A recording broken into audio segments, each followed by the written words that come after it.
Bismillahirrahmanirrahim. Assalamualaikum warahmatullahi wabarakatuh. Salam sejahtera, selamat petang. Tuan-tuan dan puan-puan, hari ini kita rasa beruntung sebab bersama-sama kita adalah wakil daripada setiap sektor di Ibu Pejabat Penjara Malaysia yang akan membicarakan mengenai dengan sejauh mana pelaksanaan apa yang dipanggil sebagai Civilized Human Culture Development Center sehingga ke hari ini. Dan sebelum daripada kita mengupas lebih lanjut mengenai perkara ini, eloknya sekiranya saya memperkenalkan barisan panel kita yang akan membicarakan mengenai setiap sektor nanti, di mana sebelah saya adalah TPP Philip, anak lelaki pangkat daripada bahagian pembangunan profesionalisme. Selamat datang, Tuan. Terima kasih, Tuan. Tuan Philip akan membicarakan mengenai dengan inisiatif melibatkan sektor pengurusan di Ibu Pejabat Penjara Malaysia. Seterusnya, panel yang seterusnya adalah PKP Muhammad Ali daripada bahagian pengurusan banduan yang akan berceritakan mengenai dengan kejayaan dan sejauh mana pelaksanaan CSCDC melibatkan sektor keselamatan dan koreksional. Selamat datang, Tuan. Terima kasih. Terima kasih. Dan ujung sekali adalah PKK Abdul Rahman Taib yang akan membicarakan bersama-sama kita sejauh mana pelaksanaan dan kejayaan yang kita telah capai sepanjang pelaksanaan Civilized Human Culture Development Center di Jabatan Penjara, fokus kepada sektor pemasyarakatan. Selamat datang, Tuan. Selamat datang. Terima kasih. Ya, sama. Salam Madani. Ya, terima kasih, Tuan. Jadi, sebelum daripada kita membicarakan lebih lanjut mengenai dengan pelaksanaan CSCDC ataupun Civilized Human Culture Development Center, mungkin tuan-tuan dan puan-puan pernah mendengar ataupun telah terlibat secara langsung dalam pelaksanaan.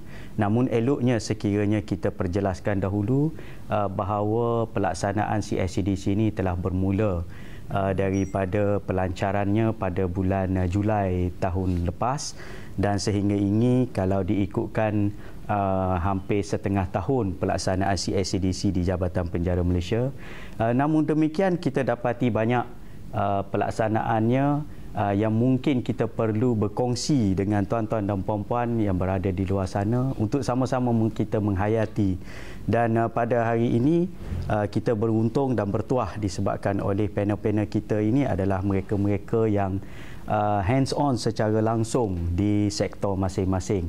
Jadi mungkin tuan-tuan mungkin akan tertanya kenapa susun atur kita, sebab kita berpandukan kepada inisiatif daripada garis panduan CSCDC sendiri melibatkan penglibatan dari segi kaki tangan yang akan dikupas oleh Tuan Philip. Seterusnya bagi penglibatan melibatkan penghuni akan dikupas secara menyeluruh oleh Tuan Mat, dan juga untuk sektor bekas penghuni akan dikupas lanjut oleh Tuan Rahman kita. Jadi sejauh mana, Tuan, pelaksanaan ataupun kejayaan yang telah dicapai sepanjang pelancaran CSCDC ini melibatkan kaki tangan di Jabatan Penjara Malaysia? Boleh tak Tuan huraikan dan juga perincikan apa tindakan ataupun perkara-perkara yang telah kita laksanakan dan akan kita laksanakan, dan mungkin success story di sebalik apa yang telah dilaksanakan sehingga kini. Terima kasih Tuan Mustaqim. Selamat petang semua tuan-tuan yang ada bersama kita pada petang ini. Jadi untuk menceritakan sejarah permulaannya CHCDC ini, iaitu bermula pada Mac pada tahun 2022, iaitu bermulanya ada 3 master trainer daripada HMPPS daripada UK datang ke Malaysia, dan kita telah membuat beberapa siri latihan TOT bersama mereka. Dan kita telah mengambil 3 buah penjara, Tuan. Sebagai panel itu penjara Sungai Buloh, penjara Kajang dan penjara wanita. Jadi bermula dari situ kita secara berkumpulannya bergerak untuk melatih beberapa pasukan kita di 3 institusi ini sebagai pioniernya. Dan kemuncaknya adalah pada lawatan mereka kali kedua, iaitu pada bulan Julai pada tahun 2022 dengan penglibatan keseluruhan institusi penjara, bermula dari 3 buah institusi penjara, dan seterusnya kita melatih seramai 13 orang master trainer dan 76 trainer. Maksudnya semua di peringkat institusi dan pusat latihan kita dah ada trainer masing-masing untuk terutama sekali dalam melatih anggota ataupun memberi penerangan di peringkat awal apa itu CHCDC. Dan fokus kita di bahagian pengurusan ini adalah lebih kepada kesedaran tentang rehabilitative culture. Itu fokus kita, rehabilitative culture. Dan sebagai menyahut cabaran tersebut, jadi kita di bahagian sektor pengurusan telah mensyaratkan semua kursus-kursus yang diadakan di pusat latihan, memandangkan kita ada trainer dan master trainer, wajib diselitkan 2 jam ceramah awareness ataupun lebih kepada kesedaran kepada anggota, wajib mengikuti semua kursus tersebut. Dan sasaran kita sebenarnya adalah 100% anggota kita mendapat maklumat berkenaan dengan rehabilitative culture. Jadi sehingga kini mengikut data kita, semua pusat latihan dan juga kursus-kursus dalaman di peringkat institusi yang dikendalikan oleh ULIN melaksanakan rehabilitative culture, dan jumlahnya sehingga kini lebih kurang dalam 4,700 orang anggota kita telah mengikuti kursus ini.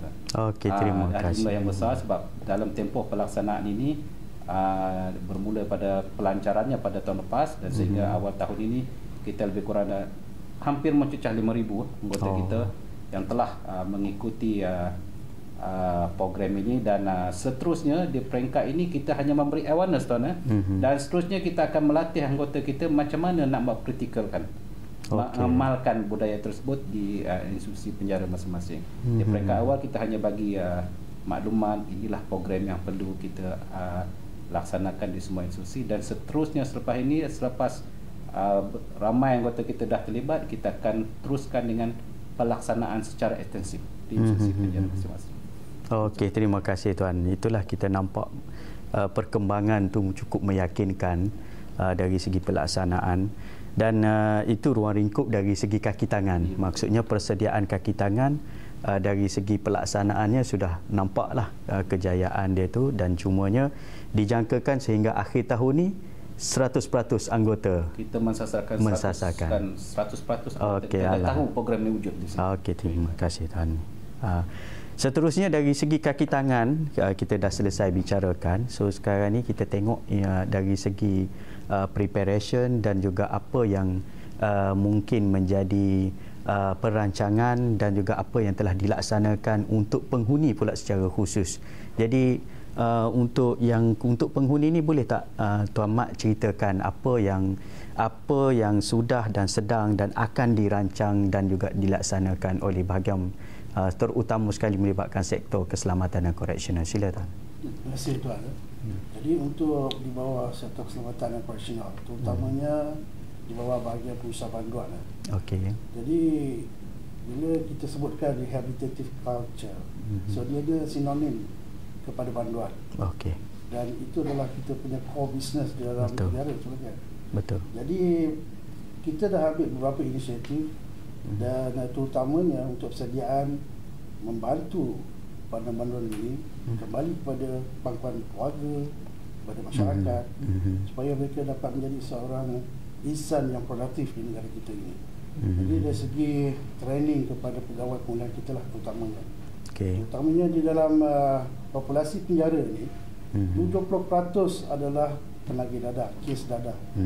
Jadi kita fokus kepada mereka. Jadi untuk itu kita ada satu perancangan, dan sebenarnya perancangan ini pun telah dimulakan pada tahun lepas, iaitu melatih pegawai pemulihan dadah kita ni dengan lebih profesional lagi. Iaitu di bawah khusus yang dipanggil sebagai Certified Substance Treatment Practitioners pada pegawai pemulihan dadah kita ini. So khusus ini adalah kerjasama di antara Jabatan Penjara Malaysia dengan ASEAN Center for Research on Drug Abuse di negara ASEAN yang di bawah Universiti Sains Islam Malaysia. Universiti Sains, okey. Kursus ini mengambil masa selama 3 bulan. Dan diadakan di Maktab Penjara Malaysia dan juga di Universiti Sains Islam Malaysia. Okay. Jadi fokus utama kita adalah untuk memberikan knowledge, skill dan juga mengubah attitude pegawai pemulihan kita ini lebih kepada rehabilitative culture. Okay. Supaya apabila mereka menjalankan tugas nanti, dia dapat mewujudkan satu spirit pemulihan yang begitu mantap untuk mendorong kepada bantuan-bantuan ini supaya dapat memulihkan diri mereka dan sekaligus kita dapat mengurangkan kadar residivis dalam penjara. Betul. So itu kita telah menjalankan kursus yang pertama, iaitu kohort yang pertama pada bulan Oktober tahun lepas sehinggalah selesai pada bulan Januari tahun ini, iaitu selama 3 bulan. So kita merancang untuk mengadakan kursus ini sebanyak 6 kohort.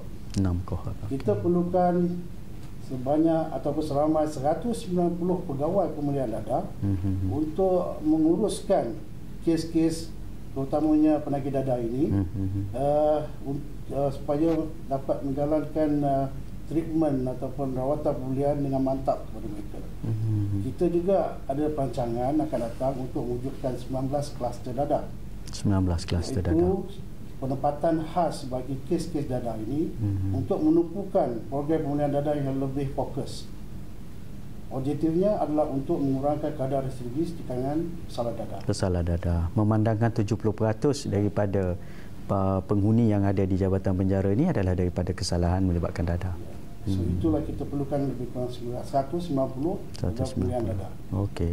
Jadi selain daripada 19 kluster dadah, kita juga ada perancangan untuk mengadakan satu penempatan khas kepada pesalah dadah ini yang menggunakan bekas kem PLKN, Pusat Latihan Khidmat Negara, jadikan sebagai penempatan khas untuk program pemulihan dadah kepada pesalah dadah ini. Okey. Iaitu di bekas kem PLKN Sentosa Cenderia Tapak Perak.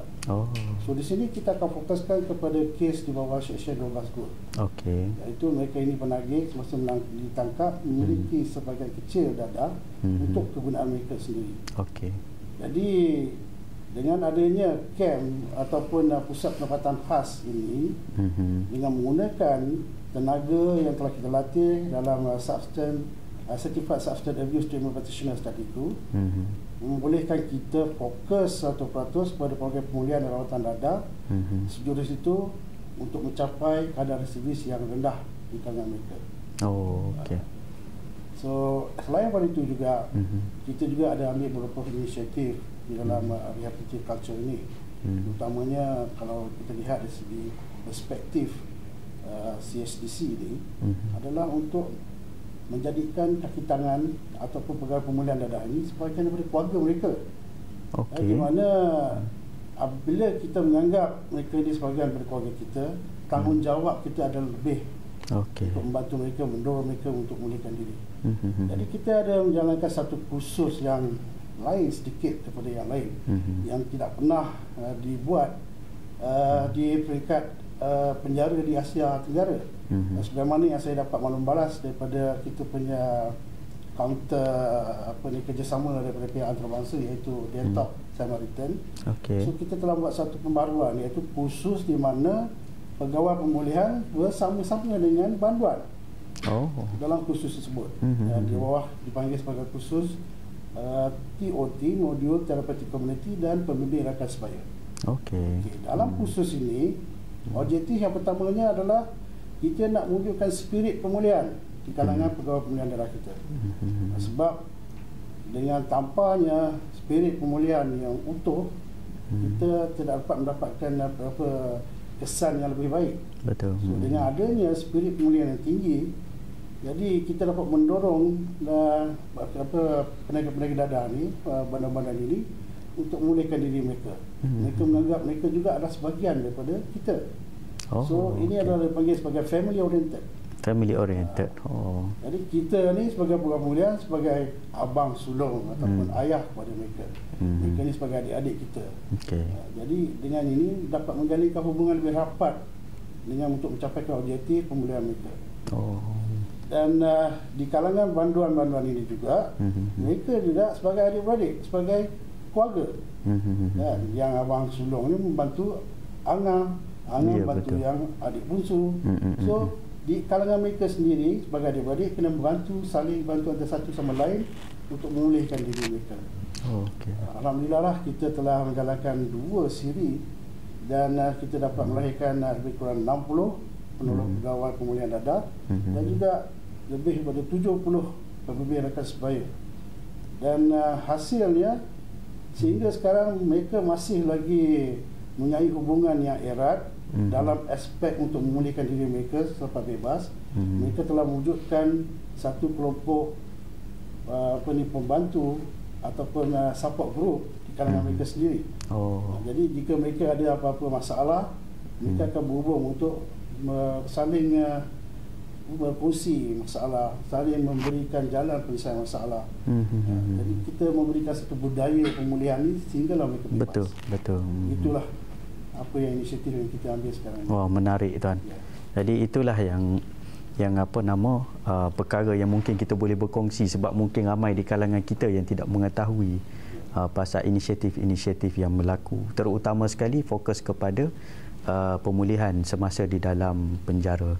Jadi seterusnya untuk inisiatif yang seterusnya melibatkan fokus kita kepada bekas penghuni, kita sudah tentunya akan melihat kepada peranan dan tanggungjawab yang telah dilaksanakan oleh sektor pemasyarakatan. Jadi hari ini boleh tak tuan ceritakan kepada audien apa yang telah sektor pemasyarakatan laksanakan dan juga kesan di sebalik pelaksanaan dan apa perancangan pelaksanaan untuk di masa-masa akan datang. Terima kasih Tuan Pengurusi, rakan-rakan, panel sekalian. Di bawah sektor pemasyarakatan, untuk makluman bersama kita, dia maklum bahawa kita terdiri pada 3 bahagian yang utama, iaitu bahagian perut pendidikan komuniti, bahagian ahli awak antarabangsa dan pemindahan, banduan, dan juga bahagian agama dan kaunseling. Dan ketiga-tiga bahagian ini adalah sinonim sekarang dengan rasanya bersesuaian dengan perubahan landscape dan juga transformasi jabatan pada masa kini ke arah untuk mengembangkan jabatan kita kepada dunia luar. Dalam kita sekarang ni tidak lagi lebih berselindung sebalik tembok. Betul. Kita perlu mendedahkan segala aktiviti dan juga apa perkara-perkara yang baik, yang best practice kita kepada masyarakat untuk diketahui umum bahawa kita adalah merupakan satu institusi yang merupakan peneraju perkhidmatan kolektif. Kita adalah merupakan satu-satunya institusi pemulihan, institusi kolektif yang terdapat di Malaysia ini, dan kita sebagai warga penjara harus berbangga dengan perkara ini. Dan pada 21 bulan Mac ini, seperti yang maklum bahawa kita akan menyambut hari penjara yang ke-233 tahun. Satu tempoh yang panjang, 2 abad yang kita telah mengarungi berbagai liku-liku, dan tema tahun ini transformasi ke arah pusat peradaban, pembangunan pusat peradaban tamadun manusia. Dan kita lihat bahawa pemilihan tajuk ini menunjukkan bahawa jabatan kita ke arah satu transformasi yang melihatkan kepada satu perubahan yang sangat besar sekarang ini. Kita nak melihat bahawa kita ingin memaklumkan kepada masyarakat, pada semua, bahawa jabatan kita, Jabatan Penjara Malaysia sekarang ini bukan lagi berada dalam keadaan yang seperti dahulu, lebih kepada hukuman, dan kita sekarang ini lebih kepada pemulihan. Dan fokus kita sekarang adalah, sebagaimana semua saya maklum, jasa jabatan yang rasanya sangat popular kita dengar sekarang ni, 23 daripada penghuni adalah menjalani pemulihan di luar tembok. Dan itu merupakan satu angka yang sangat besar, yang menjadi cabaran yang besar bagi kita semua. Bukan setakat bahagian perul, tapi melibatkan semua sekali, bahagian-bahagian dan juga seluruh warga Jabatan Penyiaran Malaysia untuk sama-sama kita berusaha untuk mencapai jumlah tersebut dengan beberapa inisiatif-inisiatif yang diputuskan oleh pengurusan tertinggi. Dan sebagaimana kita sedia maklum bahawa juga untuk mencapai 2/3 ni, sekarang kita ke arah community correction.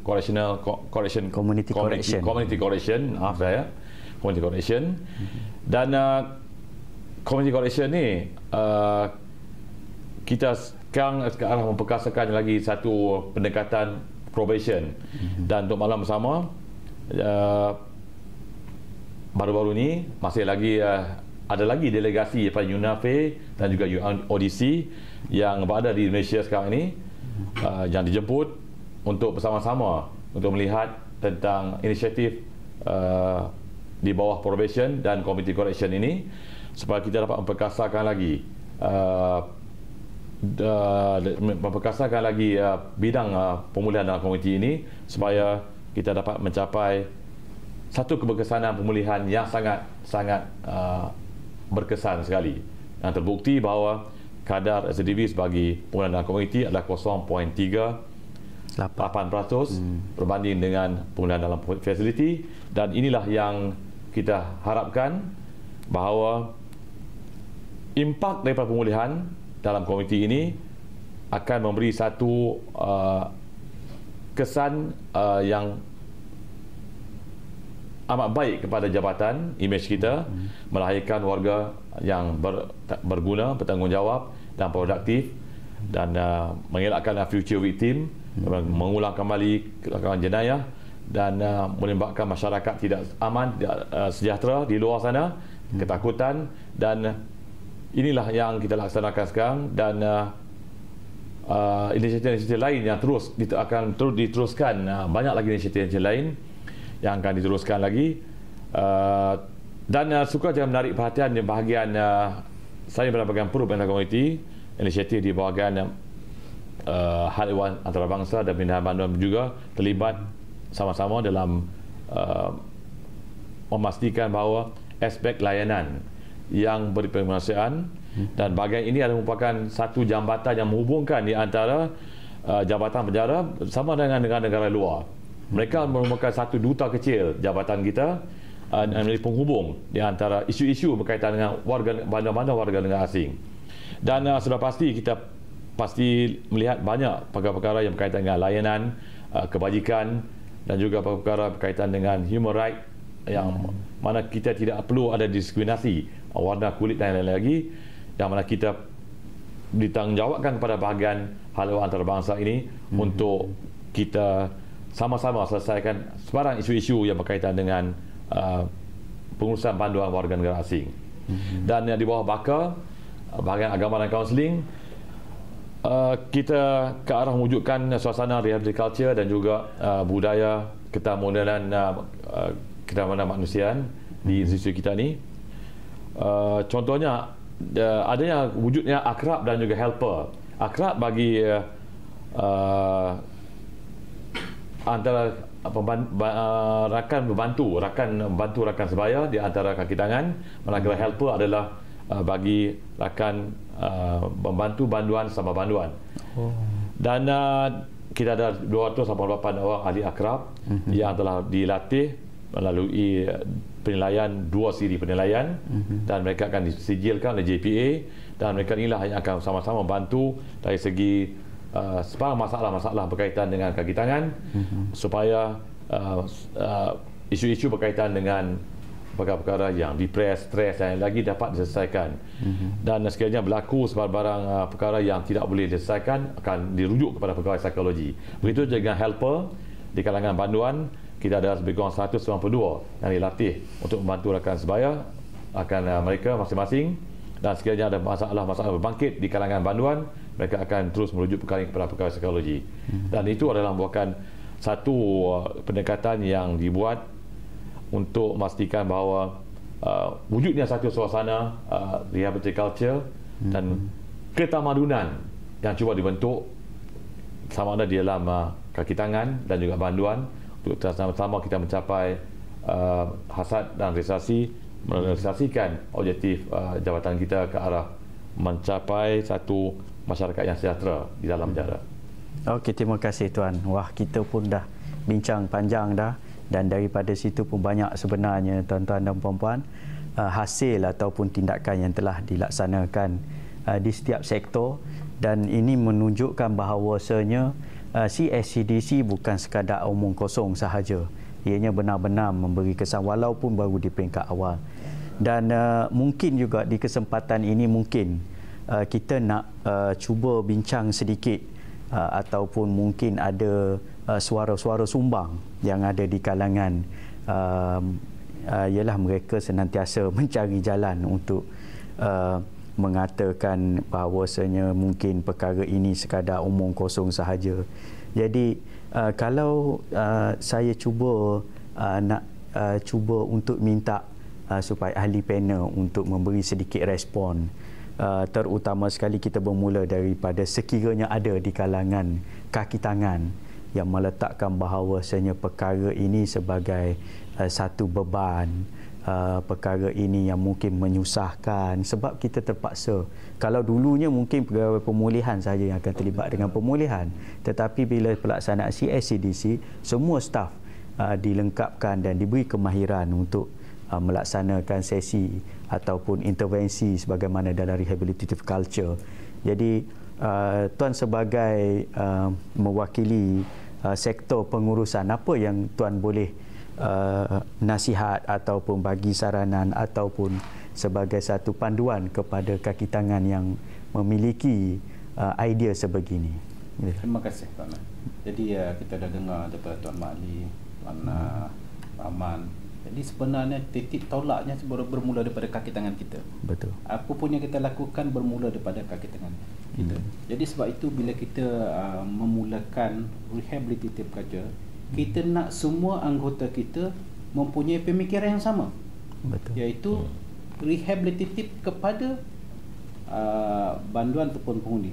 Jadi kita tidak boleh mengharapkan hanya orang PPI saja buat. Betul. Kita tak mengharapkan hanya orang pemulihan dia buat. Jadi kita matlamat kita nak supaya semua anggota kita dia faham apa itu rehabilitative culture. Jadi semua anggota kita, baik dia UKP ke, baik dia pegawai pemulihan, keselamatan, pegawai peruh, the endnya kita nak diorang mempunyai pemikiran yang sama. Supaya anggota-anggota kita bercakap dengan anggota kita dengan cara yang lebih berhemah, bercakap dengan banduan kita ni dengan cara berhemah. Jadi banyak orang mengatakan, adakah perlu kita tidak berkeras dengan banduan?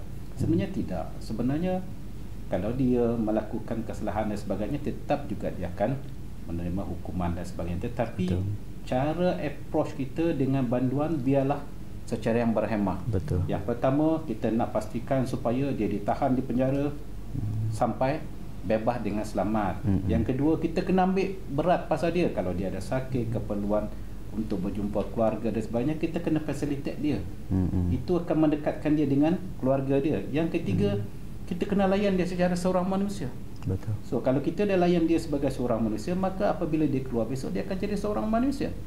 Dan yang keempat, kita kena layan dia dengan desain ataupun desensi, kesopanan dan kesusilaan. Itu penting. Sebab itu yang matlamat utamanya perabatan kemanusiaan. Peradaban. Jadi itu yang kita nak tekankan supaya anggota kita kena mengamalkan budaya itu. Sebenarnya budaya ini dah wujud dalam masyarakat kita. Betul. Sebenarnya Tuan. Tak ada masalah pun.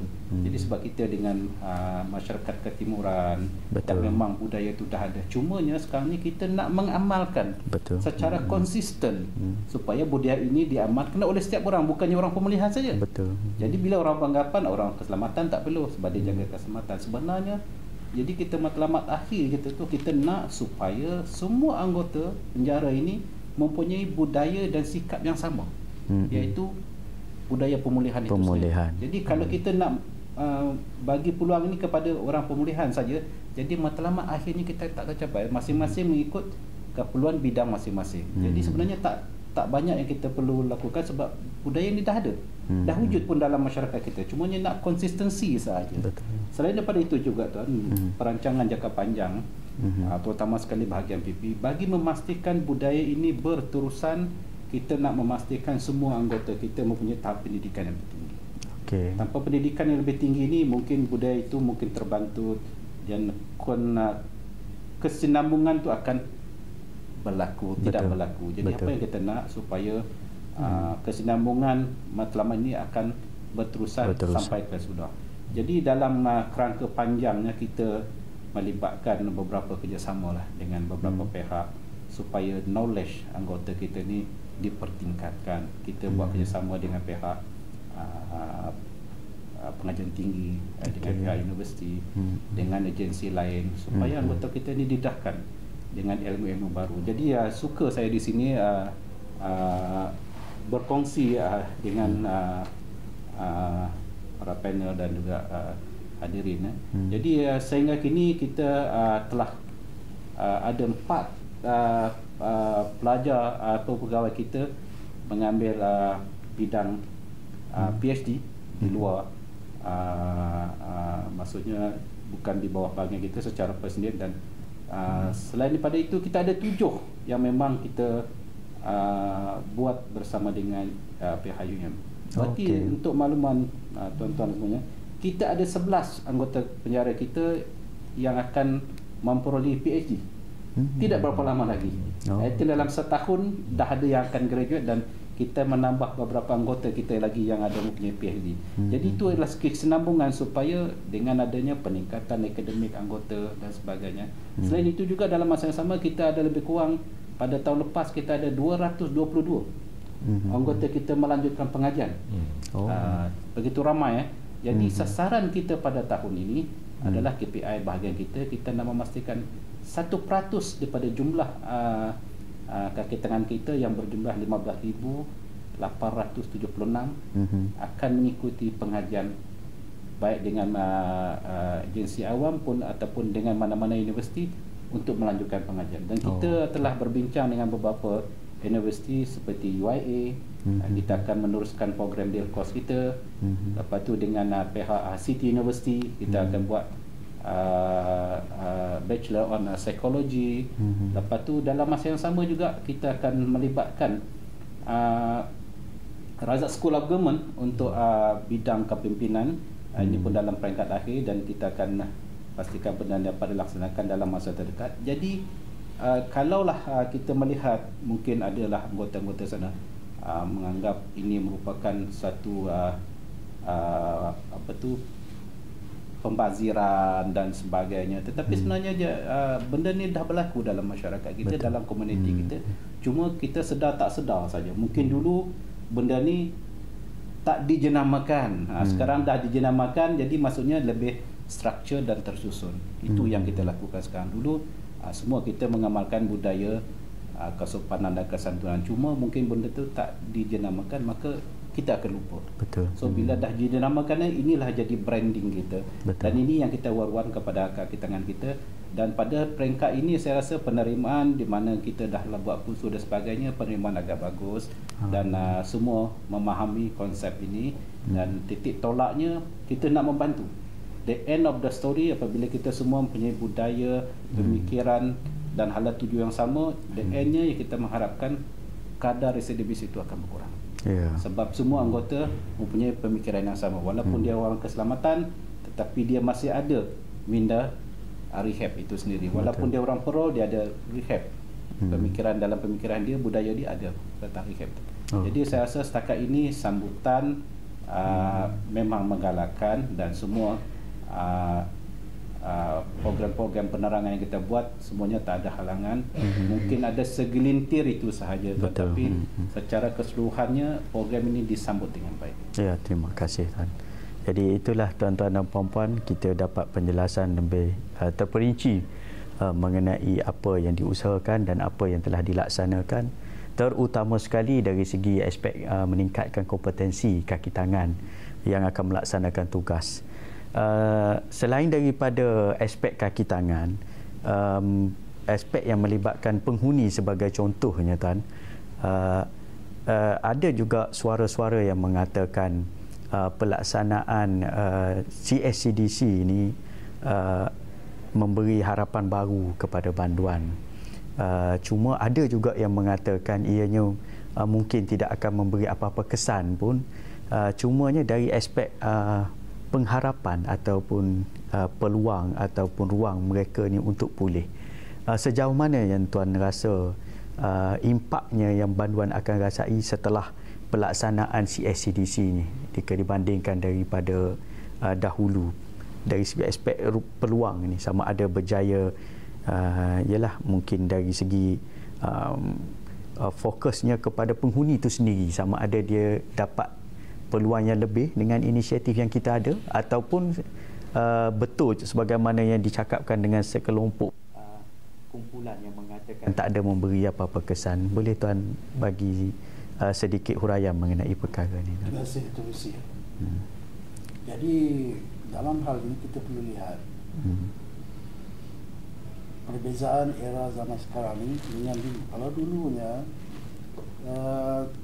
80-an, 70-an itu adalah era primitif, menghukum.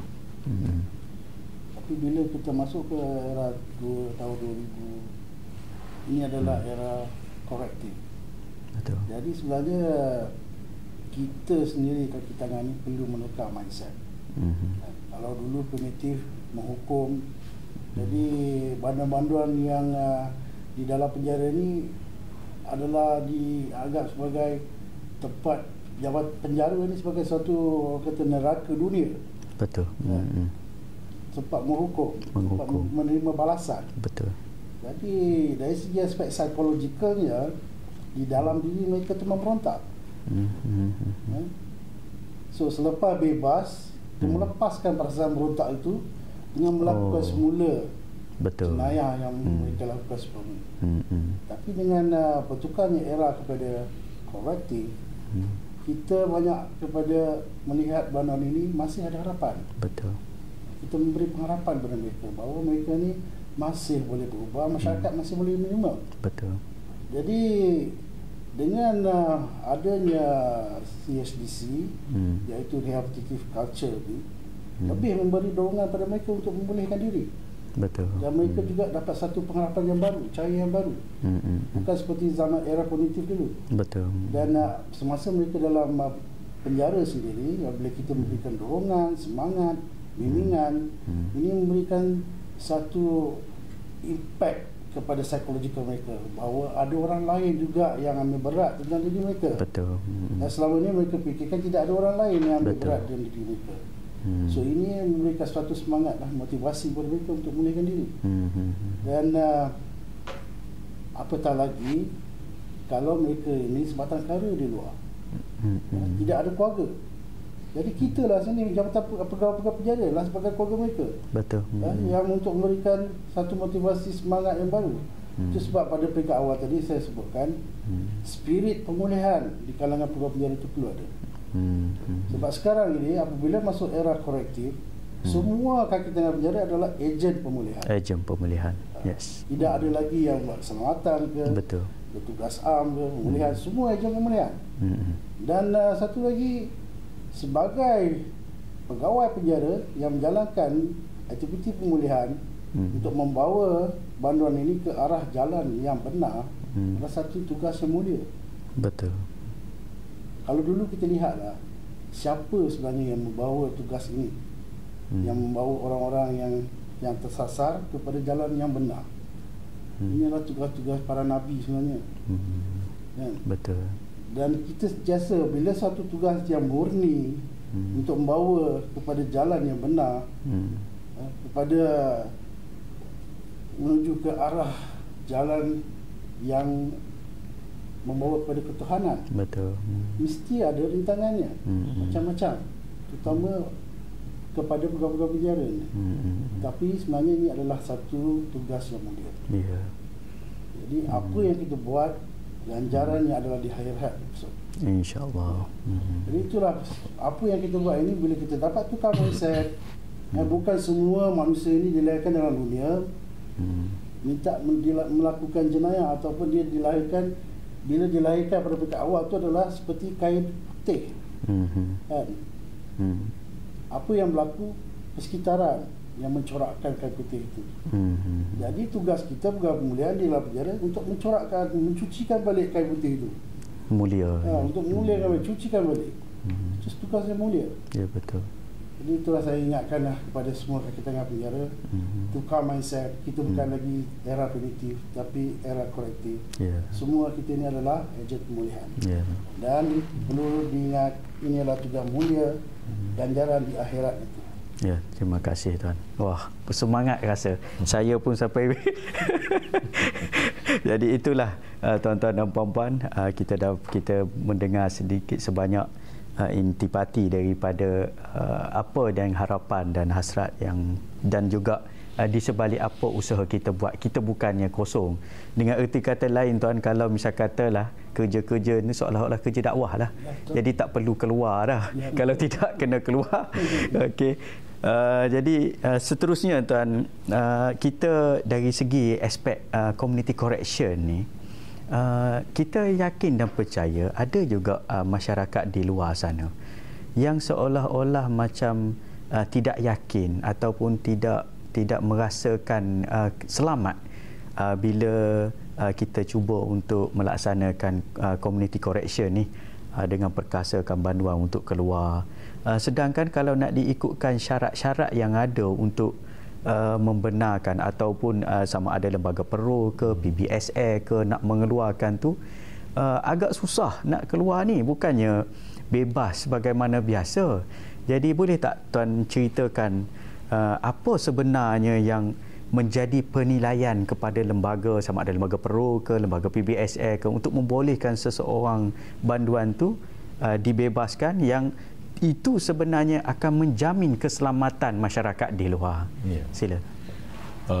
Okey, terima kasih tuan. Sebelum tu, sebagai soalan yang diajukan sebelum ni kepada panel-panel yang lain tu, saya ingin sama-sama jugalah sependapat.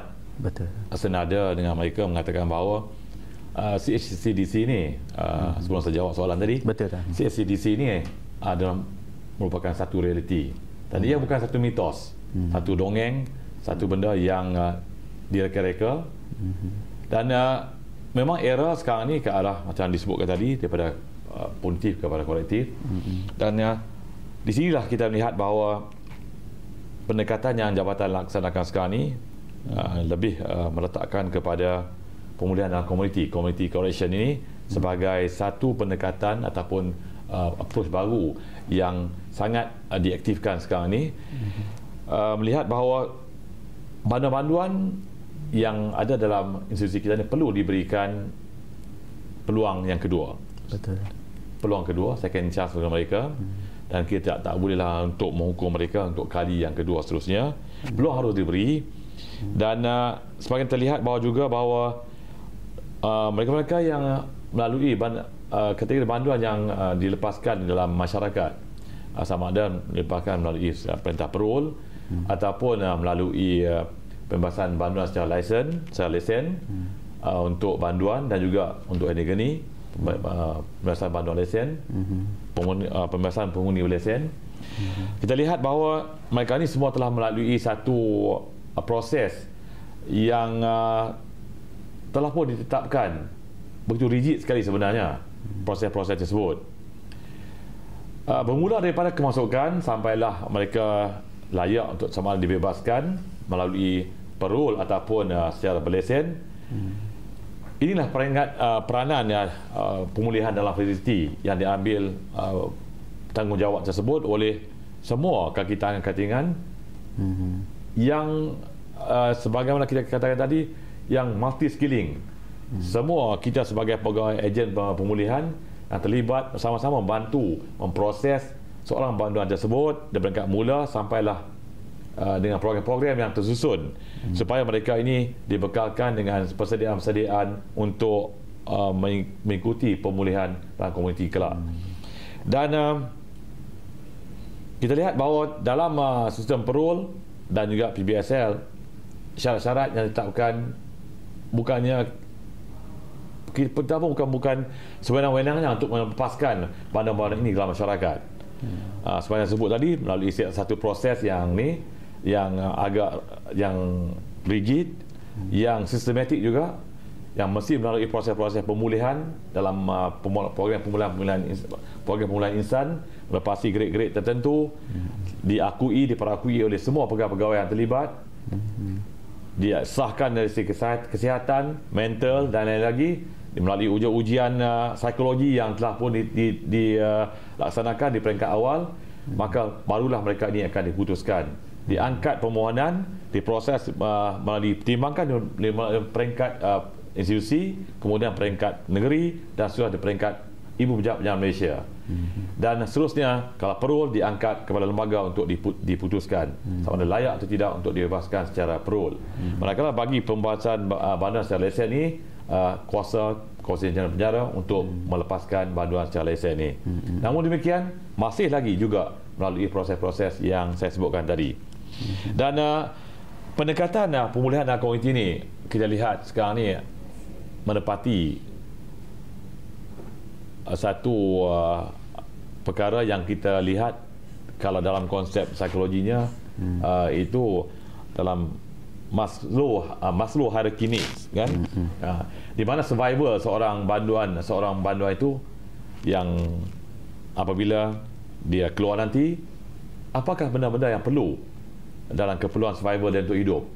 Sudah pasti dia perlu kepada makanan, tempat tinggal yang selesa, dan untuk mendapatkan makanan maka perlu mendapat satu pendapatan daripada, tak perlu lagi dia mencuri, tak perlu lagi dia melakukan satu perkara-perkara yang melanggar jenayah.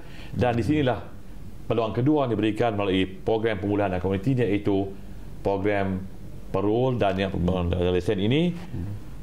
Mereka-mereka ini telah disediakan dengan sama ada jaminan keluarga ataupun jaminan melalui majikan-majikan yang memberi mereka peluang pekerjaan. Setelah mendapat pekerjaan, sudah pasti mendapat pendapatan, dan melalui pendapatan tersebutlah mereka akan menjadi berada di landasan yang betul sebagai manusia yang normal, berada dalam masyarakat dan tidak kembali sebagai gelandangan yang kembali recycle mereka sebagai timbul semua segala sikap-sikap criminal behavior mereka timbul kembali, dan mereka kembali sebagai manduan yang berulang dan kembali dalam sistem penjara kita. Maka penting untuk kita lihat bahawa masyarakat dan juga agensi-agensi jabatan kerajaan dan agensi kerajaan yang lain, juga swasta dan NGO, untuk sama-sama kita membantu memberi peluang dan cahaya kepada banduan-banduan ini untuk kembali ke pangkat masyarakat melalui proses reintegrasi ini, supaya proses-proses ini akan dapat berjalan dengan baik dan mereka akan kembali sebagai warga yang berguna dan tidak jadi mendatangkan beban semula kepada rakyat dan negara seterusnya. Okeylah. Terima kasih Tuan. Begitulah tuan-tuan dan puan-puan kupasan yang kita dapat rumuskan sepanjang perjalanan sesi ini. Kita dapati memang CSCDC ini sebenarnya berperanan ataupun telah memainkan peranan yang penting di dalam kita membentuk hala tuju baru dalam memperkasa program pemulihan kepada banduan melalui inisiatif dan pemerkasaan kompetensi kaki tangan dengan memberi fokus kepada penghuni dan juga seterusnya jagaan lanjutan penghuni sebagaimana yang disebut oleh para panel tadi. Jadi secara tidak langsung rumusan daripada apa yang kita dapat daripada sesi perkongsian pada petang ini adalah pelaksanaan ini adalah memberi manfaat yang besar kepada kita yang bertugas di Jabatan Penjara dan juga kepada masyarakat secara keseluruhan, yang akhirnya inilah mungkin sedikit buah tangan dan sumbangan kita sebagai kaki tangan yang berkhidmat di Jabatan Penjara Malaysia. Akhir kata, kami mengucapkan Selamat Hari Penjara ke-233.